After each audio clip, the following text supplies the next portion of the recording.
میں تمہیں زندہ نہیں چھوڑوں گا۔ اس نے تیزی سے دونوں ہاتھ فضا میں گھمائے، اس کے دونوں ہاتھوں میں لمبی لمبی تلواریں آ گئیں اور وہ بری طرح سے چیختا ہوا شہزادے کامران پر پل پڑا۔ شہزادے کامران نے اس کا وار اپنی تلوار پر روکا۔ ساگام کی تلواریں شہزادے کامران کی تلوار سے ٹکرائیں، ایک زوردار کڑاکا ہوا اور ساگام کی دونوں تلواریں بھی جل کر اس کے ہاتھ میں راکھ بن گئیں۔ یہ دیکھ کر تو ساگام ٹھٹک گیا۔ اس نے ایک بار پھر ہاتھ گھما کر تلواریں حاصل کی اور شہزادے پر حملہ آور ہوا، مگر اس کی دونوں تلواریں پھر سے شہزادے کی تلواروں سے ٹکرا کر راکھ بن گئیں۔ اب تو ساگام کے غصے کی کوئی انتہا نہ رہی۔ اس نے خوفناک نظروں سے شہزادے کامران کی جانب دیکھ کر منہ کھولا۔ اس کے منہ سے آگ کے شعلے نکلنے لگے۔ گھبرانا نہیں شہزادے، ساگام کا کوئی طلسمی وار تم پر اثر انداز نہیں ہو سکتا۔ تم جلدی سے اس کے بالوں کے ساتھ میری دی ہوئی انگوٹھی چھو کر اس کے بالوں کو جلا دو۔ اس کی طلسمی طاقت اس طرح ختم ہو جائے گی اور پھر تم اسے مار دینا۔ بزرگ بابا کی سرگوشی شہزادے کامران کی سماعت سے ٹکرائی۔ شہزادہ کامران نے اسبات میں سر ہلا کر انگلی سے انگوٹھی اتار کر ہاتھ میں پکڑ لی۔ ساگام کے منہ سے آگ کے شعلے نکل کر شہزادے کامران کے بدن پر پڑ رہے تھے، مگر اس کا شہزادے پر کوئی اثر نہ ہوا۔ تب ساگام غصیلے انداز میں بار بار شہزادے کامران پر جادوئی حملے کرنے لگا، مگر شہزادے کامران کا انگوٹھی کی وجہ سے بال بھی بیکا نہ کر سکا۔ شہزادے کامران نے موقع سے فائدہ اٹھا کر بزرگ بابا کی دی ہوئی انگوٹھی ساگام کے بالوں میں پھینک دی۔ ساگام کو ایک زوردار جھٹکا لگا اور وہ کئی قدم پیچھے ہٹ گیا۔ اسی وقت ایک شعلہ سا چمکا اور بھوتوں کے شہزادے ساگام کے بالوں میں آگ لگ گئی۔ ساگام بری طرح سے سر پکڑ کر چیختا چلاتا ہوا ناچنے لگا۔ شہزادے کامران نے آگے بڑھ کر اس پر تلوار کا ایک بھرپور وار کیا اور اس کی گردن اس کے تن سے جدا کر دی۔ جوں ہی ساگام کی گردن اس کے تن سے جدا ہوئی، ساگام کا بدن بری طرح سے پھڑکنے لگا اور اس کی کٹی ہوئی گردن سے خون فوارے کی مانند ابلنے لگا۔ عین اسی وقت شہزادے کامران کے قریب آکاش بابا نمودار ہوئے۔ شہزادہ کامران انہیں دیکھ کر چونک پڑا۔ جلدی کرو شہزادے، اس سے پہلے کہ ساگام کا بدن ٹھنڈا ہو جائے یہاں سے نکل چلو۔ اگر اس کے جسم سے جان نکل گئی تو یہاں بھوتوں کی فوج آ جائے گی اور تمہارا زندہ رہنا محال ہو جائے گا۔ جلدی کرو، تم رومال نکال کر زمین پر بچھاؤ، وہ اڑن قالین بن جائے گا، تم اس پر بیٹھ جانا، قالین تمہیں میری جھونپڑی میں پہنچا دے گا۔ جلدی کرو شہزادے، میں شہزادی انازیہ کو لے کر آتا ہوں۔ بزرگ بابا نے چیخ کر کہا اور شہزادہ کامران ان کی باتوں پر عمل کرنے لگا۔ اڑن قالین پر سوار ہو کر جب وہ بابا کی جھونپڑی میں پہنچا تو بزرگ بابا اور وہاں ایک خوبصورت لڑکی کو موجود پایا۔ شہزادہ کامران اس لڑکی کو دیکھ کر بہت خوش ہوا۔ اس نے بلا شبہ اس قدر حسین شہزادی کہیں نہیں دیکھی تھی۔ بزرگ بابا نے شہزادی اور شہزادے کا تعارف کرایا۔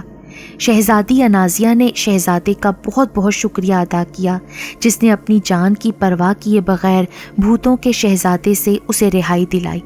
بزرگ بابا نے ان دونوں کو اپنے علم کے زور سے ان کے ملک بھیج دیا۔ شہزادی کے والدین شہزادی انازیہ کو دیکھ کر بہت خوش ہوئے۔ شہزادہ کامران اپنے ملک یا اپنے والدین سے مل کر کہنے لگا کہ شہزادی انازیہ کے والد سے اس کا رشتہ مانگے۔ شہزادے کامران کے والدین بہت خوش ہوئے۔ انہوں نے رشتہ مانگا اور شہزادی انازیہ کے والدین نے بخوشی ان کی بات مان لی، اور پھر شہزادہ کامران اور شہزادی انازیہ کی شادی ہو گئی اور وہ دونوں ہنسی خوشی رہنے لگے۔